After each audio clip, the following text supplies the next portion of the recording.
जयराम जी की। अभी 15 दिन पहले की ही घटना है।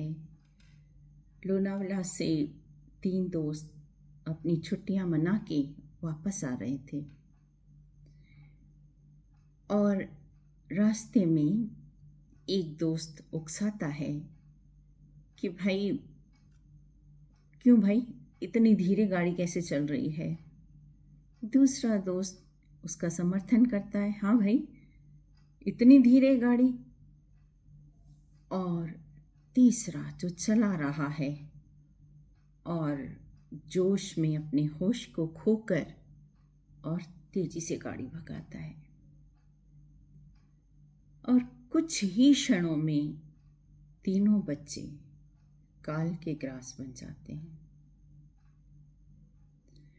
हम कभी भी अपने शुभ चिंतक जो हैं उनको ठीक से सुनते नहीं हैं।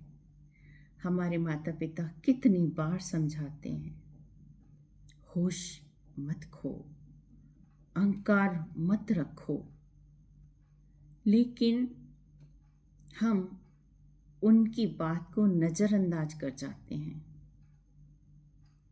हर माता पिता के लिए उनका बच्चा बेशकीमती है और हम उन बेशकीमती माता पिता के विचारों को, उनकी आज्ञाओं को सुनते नहीं हैं, अपना अहम पोषित करते हैं। ये बात बताने का मेरा उद्देश्य इतना ही है कि हम जो आज सुन रहे हैं प्रसंग, उसमें रावण सीता का हरण करते हैं। हम सब में कहीं न कहीं रावण है। रावण प्रतीक है अहंकार का और सीता जी बुद्धि का, विवेक का। तो जब हम अपने अंदर के रावण को पोषित करते हैं तो सीता जी हरण हो जाती हैं, कहीं न कहीं खो जाती हैं। तो हम ये जानें कि जैसे रावण रूपी अहंकार को पोषित करेंगे और सीता जी का हरण हो जाएगा तो विनाश निश्चित है। फिर हम किसी के समझाए समझते नहीं हैं, इसलिए कहते हैं ना, विनाश काले विपरीत बुद्धि। और रावण को भी मारीच और असमंजस जो उसके साथी थे उन्होंने बहुत समझाया, लेकिन रावण की बुद्धि में सिर्फ अहंकार था। सीता जी का वास कहीं नहीं था, विवेक का वास कहीं नहीं था। और जैसे उन बच्चों के जाने से माता पिता का जीवन कैसा दुस्सह होगा, शारीरिक और मानसिक रूप से वो कितने व्याकुल होंगे। ऐसे ही रावण ने भी जब अपना अहंकार नहीं छोड़ा तो कैसे पूरी लंका व्यथित और व्याकुल योद्धाओं से हीन हो गई, क्योंकि हम अपने शुभ चिंतकों की वाणी को समझते ही नहीं। सुनते हैं इस प्रसंग को। सद्गुरुदेव से प्रार्थना कि अपना आशीर्वाद भरा हाथ मेरे मस्तक पर रखें और माँ सरस्वती जी से निवेदन कि मेरे कंठ में विराजें, ताकि मैं रामायण और रामचरितमानस का पाठ उचित उच्चारण के साथ कर सकूं। हे राजन, यदि हम आपकी योजना का पालन करते हैं तो मुझे विश्वास है कि हम दोनों को अंततः मृत्यु ही प्राप्त होगी। फिर भी यहाँ आपके हाथों मरने से अच्छा है कि मैं युद्ध भूमि में एक श्रेष्ठ शत्रु के हाथों मरूं। रावण यह समझकर प्रसन्न था कि मारीच अंत में उसकी चेतावनी की गंभीरता को समझ गया है।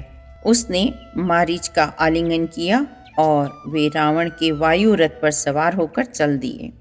अनेक वनों, नदियों, नगरों और मैदानों को पार करते हुए वे दंडकारण्य वन पहुंचे, जिसके निकट राम, सीता एवं लक्ष्मण निवास करते थे। रावण मन ही मन विचार करने लगा कि देवता, मनुष्य, असुर, नाग और पक्षियों में कोई ऐसा है क्या? कौन है ऐसा? खरदूषण तो मेरे ही समान बलवान थे, उन्हें भगवान के सिवा और कौन मार सकता है? तो यदि देवताओं को आनंद देने वाले और पृथ्वी का भार हरण करने वाले भगवान ने ही यदि अवतार लिया है, तो मैं जाकर उनसे हठपूर्वक जबरदस्ती बैर करूंगा और प्रभु के बाण के आघात से प्राण छोड़कर भवसागर से तर जाऊंगा। इधर लक्ष्मण जी जब कंदमूल फल लेने के लिए वन में गए, तब अकेले में कृपा और सुख के समूह श्री रामचंद्र जी ने हंसकर जानकी जी से कहा, हे प्रिय, हे सुंदर पातिव्रत धर्म का पालन करने वाली सुशीले, सुनो, मैं अब कुछ मनोहर मनुष्य लीला करूँगा। इसलिए जब तक मैं राक्षसों का नाश करूँ, तब तक तुम अग्नि में निवास करो। श्री राम जी ने ज्यों ही सब समझा कर कहा, त्यों ही श्री सीता जी प्रभु के चरणों को हृदय में धरकर अग्नि में समा गईं। सीता जी ने अपनी ही छाया मूर्ति वहाँ रख दी, जो उनके जैसे ही शील स्वभाव और रूप वाली तथा वैसे ही विनम्र थी। भगवान जो कुछ भी लीला रचना चाहते थे, इस रहस्य को लक्ष्मण जी भी नहीं जान पाए। और अब जब मारीच ने दोनों प्रकार से अपना मरण देखा, तब उसने सोचा कि ना ही करते हो तो यह अभागा रावण मुझे मार डालेगा, फिर श्री रघुनाथ जी के बाण लगने से ही क्यों न मरूं। उसके हृदय में इस बात का अत्यंत हर्ष हो आया। आज मैं अपने परम स्नेही श्री राम जी को देखूंगा। किंतु उसने यह हर्ष रावण के सामने प्रकट नहीं किया। वो मन ही मन सोचने लगा कि जिनका क्रोध भी मोक्ष देने वाला है, वे ही श्री हरि अपने हाथों से बाण संधान कर मेरा वध करेंगे। धनुष बाण धारण किए मेरे पीछे पीछे पृथ्वी पर पकड़ने के लिए दौड़ते हुए प्रभु को मैं फिर से देखूंगा। मेरे समान धन्य तो इस दुनिया में कोई नहीं है। जब रावण उस वन के निकट पहुंचा, तब मारीच कपट मृग बन गए। वह अत्यंत ही विचित्र थे, जिसका कोई वर्णन ही नहीं किया जा सकता। रथ से उतरते ही मारीच ने एक सुंदर मृग का रूप धारण कर लिया और राम की कुटिया के पास जाकर आगे पीछे उछलने लगा। मारीच के मृग रूपी शरीर पर मणि के समान अनेक चांदी के बिंब बने हुए थे। उसके सींग के छोर नीलम के सदृश प्रतीत हो रहे थे। उसका मुख गुलाबी कमल के समान, पूंछ इंद्रधनुष के समान तथा उसके कानों की कांति नीलवर्ण की प्रतीत होती थी। ऐसा लगता था कि मानो वह मायावी मृग नाना प्रकार के बहुमूल्य रत्नों से बनाया गया हो। उस मृग पर एक ऐसी कांति शोभायमान थी, जिससे लगता था कि मानो वह कुटिया के चारों ओर के क्षेत्र को प्रकाशित कर रहा है। कभी वह घास को तरता, कभी वृक्षों के मध्य क्रीड़ा करता। उस समय सीता पुष्प एकत्रित कर रही थी, फूल चुन रही थी। उन्हें देखते ही मृग का रूप धारण किए हुए मारीच ने सीता का ध्यान आकर्षित करने के लिए उछलना दौड़ना आरंभ कर दिया। उन्हें लुभाने के लिए वह नाना प्रकार की क्रियाएं करने लगा। उस क्षेत्र में अन्य सभी मृग का वेश धारण करने वाले उस राक्षस की गंध से डरकर भाग गए। वह मायावी मृग सीता के सामने आकर जब उछलने लगा, तब सीता ने आश्चर्यचकित होकर उसको देखा और उस पर मोहित हो गई, क्योंकि उन्होंने कभी ऐसा मृग पहले देखा ही नहीं था। आश्चर्य से देखते हुए उन्होंने ऊंचे स्वर में पुकारा, हे राम, हे लक्ष्मण, शीघ्र इधर आइए। सीता उसे एकटक देख रही थी। राम एवं लक्ष्मण ने भी उस मायावी मृग को देखा, किंतु लक्ष्मण सावधान हो गए। उन्होंने कहा, यह किसी का षड्यंत्र हो सकता है। राक्षस मारीच इस प्रकार से पशुओं का रूप धारण करने के लिए कुख्यात है और वह ऐसा भ्रमित करने के लिए करता भी है। वह सदैव वन में शिकार के लिए आए राजाओं को लूटने की प्रतीक्षा करता है। तब सीता ने हस्तक्षेप किया, क्योंकि क्योंकि उस मायावी मृग को देखकर उनकी बुद्धि पहले ही उसके वशीभूत हो चुकी थी। उन्होंने कहा, हे राम, कृपया इस मृग को पकड़ लाएं, क्योंकि यह मेरे मन को भा गया है। मैं इसे पालतू बनाकर रखना चाहती हूँ। इस उदासीन वन में यह मनोरंजन का साधन रहेगा। कृपया शीघ्र ही मुझे यह मृग पकड़कर ला दीजिए। वनवास की अवधि पूरी होने पर मैं इसे अयोध्या भी लेकर जाऊंगी। निश्चित रूप से भरत और हमारी माताएं भी इसे देखकर प्रसन्न होंगे। हे राम, इसके साथ खेलने की मेरी बड़ी इच्छा हो रही है। कितना सुंदर है और इसकी चमड़ी कितनी कोमल है। आप सोचते होंगे कि मैं कितनी मूर्ख स्त्री हूँ, किंतु यह मृग मुझे निश्चित रूप से चाहिए। मैं इसके सौंदर्य से पूर्ण रूप से प्रभावित हो चुकी हूँ। सीता की इच्छा पूर्ण करने का अवसर पाकर राम प्रसन्न हो गए। वे स्वयं भी उस मृग के रहस्यमयी सौंदर्य से मोहित हो गए थे। उन्होंने लक्ष्मण से कहा, सीता इस मृग पर मोहित हो गई हैं, मुझे उसके लिए यह मृग लाना ही होगा। ऐसा मृग स्वर्ग के उद्यानों में भी नहीं पाया जाता। इस मृग का सौंदर्य ही इसके प्राण ले लेगा। यदि तुम्हारे कथनानुसार यह मृग मारीच है, तब भी इसका मारा जाना इस वन में निवास करने वाले ऋषियों के लिए लाभदायक है।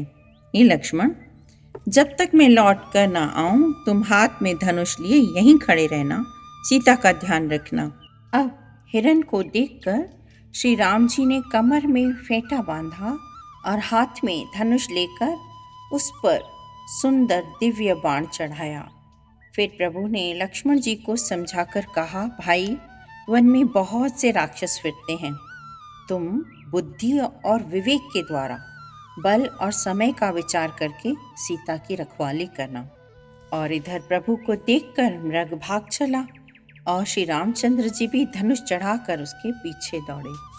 जैसे ही राम ने तलवार, धनुष और 2 तरकस उठाए, मारीच तुरंत दृष्टि से ओझल हो गया। जब राम वन में गए, वह मृग पुनः दिखाई दिया। वह वेग से आगे दौड़ता, फिर थोड़ी देर तक पीछे मुड़कर देखता, फिर वह राम को निकट आया जानकर फिर आगे भाग जाता। ऐसा करके वह मृग आंख मिचोली खेलता रहा। जैसे ही राम मृग की ओर बढ़े, वह दृष्टि से ओझल हो गया। इस प्रकार मारीच राम को कुटिया से बहुत दूर तक ले गया। उसकी भ्रामिक चाल से राम असमंजस में पड़ गए। उसका पीछा करते हुए थक जाने के बाद अंततः राम एक वृक्ष के नीचे बैठ गए। तब पुनः वह मृग अत्यंत पास में ही दिखाई पड़ा, किंतु जैसे ही राम उसे पकड़ने के लिए उठे, वह मृग रहस्यमय ढंग से फिर ओझल हो गया। तब राम ने उसे जीवित पकड़ लाने का विचार छोड़ दिया। इस प्रकार पुनः कुछ दूरी पर वह मृग दिखाई दिया। तब राम ने भगवान ब्रह्मा का प्रज्वलित बाण मृग का वध करने के लिए छोड़ दिया।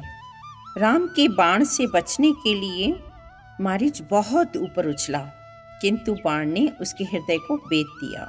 मारीच को घातक चोट पहुंची। वह भूमि पर गिर गया और उसने अपना वास्तविक राक्षस रूप धारण कर लिया। रावण के आदेश को याद करके वह राम के स्वर में विषादग्रस्त होकर चिल्लाया, हे सीता, हे लक्ष्मण। तब मारीच ने प्राण त्याग दिए और उसकी पुकार सुनकर राम बहुत दुखी हो उठे। सीता और लक्ष्मण क्या सोचेंगे? राम अपनी कुटिया की ओर बढ़े और जाते हुए उनके हृदय में थोड़ा संशय उत्पन्न होने लगा। इस बीच जब सीता ने मारीच की पुकार सुनी, तब उन्हें लगा कि राम सहायता के लिए पुकार रहे हैं। व्याकुल होकर वह लक्ष्मण की ओर मुड़ी और उनसे निवेदन करने लगी कि शीघ्र ही राम के पास जाकर पता लगाइए कि क्या हुआ है। वे सहायता के लिए राम के ही स्वर थे। उन्हें आपकी आवश्यकता है। हे लक्ष्मण, मेरा हृदय धड़क रहा है और मैं कठिनाई से श्वास ले पा रही हूँ। मुझे लगता है कि राक्षसों ने राम को परास्त कर दिया है। सीता की रक्षा करने का राम द्वारा दिया गया आदेश लक्ष्मण को भली भांति याद था। अतः लक्ष्मण वहीं खड़े रहे। उन्हें उदासीन देखकर सीता और अधिक दुखी उठी और लक्ष्मण को बहुत कड़वे वचन बोलने लगी। आप यहाँ खड़े क्यों हैं? क्या आप चाहते हैं कि राम की मृत्यु हो जाए? अब यह तो स्पष्ट हो गया है कि आप राम के मित्र के रूप में अपने ही भाई के शत्रु हैं।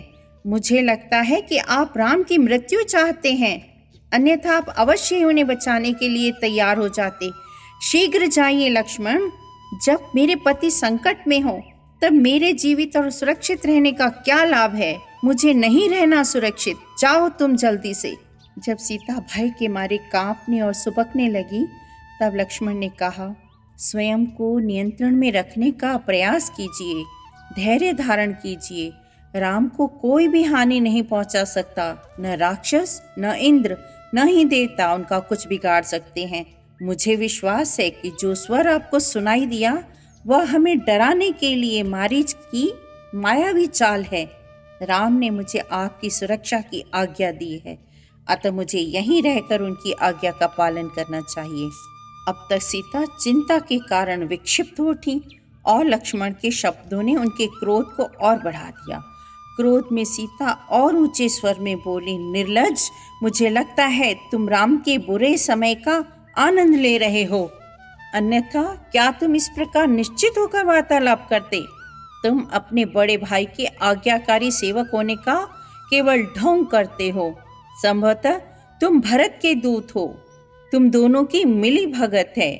वस्तुतः राम के बिना जीवन का एक क्षण भी मेरे लिए असहनीय है। अब सीता के शब्द लक्ष्मण के हृदय में बाण के समान चुभ गए। हाथ जोड़े भयभीत लक्ष्मण ने उत्तर दिया, हे मिथिला की राजकुमारी, आप मेरे लिए देवी के समान हैं।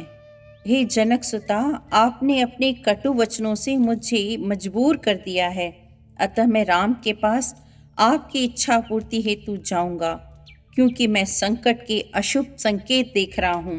अतः भय लगता है कि जब मैं राम के साथ लौट कर आऊंगा तब कदाचित आप यहाँ पर नहीं मिलेंगी। घबराकर सीता ने कहा, यदि राम की मृत्यु होती है तो मैं पर्वत से कूद जाऊंगी।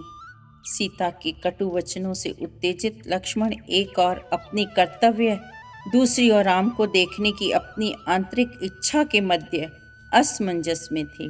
इस प्रकार चूंकि सीता उन पर दोषारोपण करती रही तो अनिच्छापूर्वक लक्ष्मण चल दिए और उत्सुकतापूर्ण खड़े रावण को अवसर मिल गया।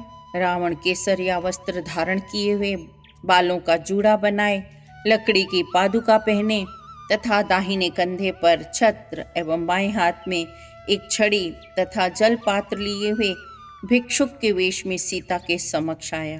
अपनी कुटिया के अंदर बैठी हुई सीता राम की अनुपस्थिति में दुखी होकर विलाप कर रही थी। तभी रावण द्वार पर आकर खड़ा हुआ। भय से वायु अवरुद्ध हो गई। वन के वृक्षों की पत्तियों का हिलना बंद हो गया। गोदावरी नदी का जल शांत हो गया। वैदिक मंत्रों का उच्चारण करता हुआ रावण सीता के पास आया।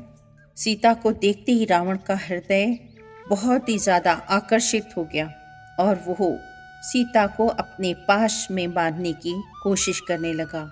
तुम कौन हो सुंदर स्त्री, जो इस भयानक वन में अकेली रहती हो? क्या तुम मर्यादा की देवी हो? क्या तुम दिव्य शक्तियों की देवी हो अथवा प्रेम की देवी हो? कदाचित तुम स्वयं लक्ष्मी हो, जो इस समय बिना कमल पुष्प के विद्यमान हो।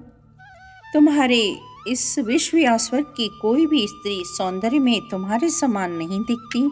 हे श्याम नैनों वाली स्त्री, कहीं अन्यत्र समृद्धिपूर्ण जीवन बिता सकने वाली तुम यहाँ क्यों रहती हो? तुम्हें तो ऐसे महल में जाकर रहना चाहिए जहाँ सुंदर बहुमूल्य वस्त्र हों, आभूषण हो, असंख्य सेवक हों। इस प्रकार से संबोधित किए जाने पर भी किसी ब्राह्मण का तिरस्कार करना उचित न जानकर सीता ने उनका यथोचित स्वागत किया। अपने आवेगों को अब और अधिक नियंत्रित करने में अक्षम रावण ने उत्तेजित होकर कहा, मैं राक्षसों का राजा रावण हूँ। बड़े से बड़े देवता भी मेरा केवल नाम सुनकर कांप जाते हैं। हे निर्दोष सुंदरी, प्रिय सीता, तुम मेरी रानी बन जाओ। तुम्हारे आदेशों का पालन करने हेतु 5000 दासियां इस वन को त्याग कर लंका के सुंदर उद्यान में आनंद पूर्वक निवास करो। रावण की बात सुनकर सीता क्रोधित हो उठी। उन्होंने उसे तिरस्कृत करते हुए कहा, मैं राम के प्रति पूर्ण समर्पित हूँ, जो चट्टान के समान स्थिर हैं। सागर के समान गंभीर हैं और वट वृक्ष के समान आश्रय प्रदान करने वाले हैं। मैं उन राम के प्रति समर्पित हूँ जो शक्तिशाली भुजाओं वाले, चौड़ी छाती वाले तथा जिनका मुख पूर्ण चंद्रमा के समान है और जो आत्म संयमी हैं, गुणों के धाम हैं। राम सिंह के समान है और तुम सियार के जैसे। सिंह की पत्नी को प्राप्त करना चाहते हो? क्या तुम सूर्य का स्पर्श करने का साहस कर सकते हो? राम गरुड़ हैं और तुम मात्र एक कौवे हो। वे सोना है, सोना, और तुम लोहे के मामूली से टुकड़े। वो सागर हैं और तुम छोटा सा तालाब। राम हंस है और तुम गिद्ध से अधिक कुछ भी नहीं। इस प्रकार निर्भीकता से बोलने पर भी सीता का स्वर कांप रहा था। इस प्रकार उन्हें और अधिक धमकाने के लिए रावण ने कहा, सुनो सुंदर स्त्री, मैं धन के देवता कुबेर का भाई हूँ। उसे पराजित करने के बाद मैंने उसका पुष्पक रथ ले लिया है और अब वह कैलाश पर्वत के निकट छुपा हुआ है। सभी देवता मुझसे डरते हैं और जहाँ भी मैं जाता हूँ सूर्य का प्रकाश चंद्रमा के प्रकाश की भांति बन जाता है। वायु स्वतः शांत हो जाती है, नदियों के जल का प्रवाह थम जाता है। राम को भूल जाओ क्योंकि वह शीघ्र ही नष्ट होने वाला है। मेरे संग आकर तुम स्वर्ग का सुख प्राप्त करो। तब सीता ने कहा, जो मुझे कष्ट देने का प्रयास करेगा उसका सर्वनाश निश्चित है। अंततः रावण ने सारा धैर्य खो दिया। क्रोध के आवेग में उसने भयंकर राक्षस रूप धारण कर लिया। उसके 10 सिर थे, 20 भुजाएं थी और नुकीले दांत। तब उस राक्षसों के राजा ने घोषणा की, यदि तुम ऐसा पति चाहती हो जो तीनों लोकों में प्रसिद्ध हो तो मुझे स्वीकार करो, मेरी सेवा करो और मैं तुम्हें सदैव प्रसन्न रखूंगा। तुम्हें वन में निष्कासित उस राम से इतनी प्रीति क्यों है? और वह भयभीत सीता को उठाकर आकाश की ओर चला। जैसे ही वह ऊपर गया सीता चिल्लाने लगी, राम राम मेरी रक्षा कीजिए, इस नीच रावण को दंड दीजिए। वियोग में सीता ने वृक्षों, नदियों, पक्षियों एवं प्राणियों सभी से विनती की कि वे राम को सूचित कर दें कि उनकी सीता को अपहृत कर लिया गया है। तभी सीता ने एक ऊंचे वृक्ष पर बैठे हुए निद्रामग्न जटायु को देखा। उन्होंने पुकारा, जटायु कृपया मेरी सहायता करो, कृपया जाओ और राम से कह दो कि दुष्ट रावण मुझे अपहृत करके ले गया है। सीता की करुण पुकार सुनकर जटायु उठा और देखा कि रावण उन्हें निर्दयतापूर्वक उठाए जा रहा है। उसने राक्षसों के राजा को ललकारा, अरे रावण, मैं जटायु हूँ, गिद्धों का राजा। तुमने परस्त्री पर कुदृष्टि डालने का साहस कैसे किया? सावधान हो जाओ, मैं तुम्हें सीता को नहीं ले जाने दूंगा। मैं तुम्हें सचेत करता हूँ, अपना कुप्रयोजन त्याग दो अथवा अपने रथ से उस प्रकार गिरने के लिए तैयार हो जाओ जैसे कि वृक्ष से पका हुआ फल गिरता है। इस प्रकार ललकारे जाने पर रावण क्रोधित होकर जटायु की ओर लपका। जैसे ही उन दोनों के मध्य युद्ध आरंभ हुआ, ऐसा लगा मानो 2 पर्वत एक दूसरे से टकरा रहे हों।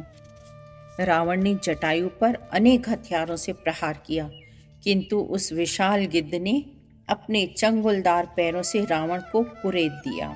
यद्यपि अनेक शक्तिशाली बाणों से जटायु का शरीर घायल हो चुका था, तथापि रावण के रथ में चीखती हुई सीता के दृश्य ने उसे सारी पीड़ा सहन करने के लिए सक्षम बना दिया था। जटायु ने बाणों के भयंकर प्रहार से प्रतिरक्षा के लिए अपने पंखों का उपयोग किया और अपने पैरों से रावण के धनुष को नष्ट कर दिया। इसका लाभ उठाते हुए जटायु ने शीघ्र ही रावण का कवच फाड़ दिया और अपने नुकीले पंजों से रथ में जुते हुए खच्चरों का वध कर दिया।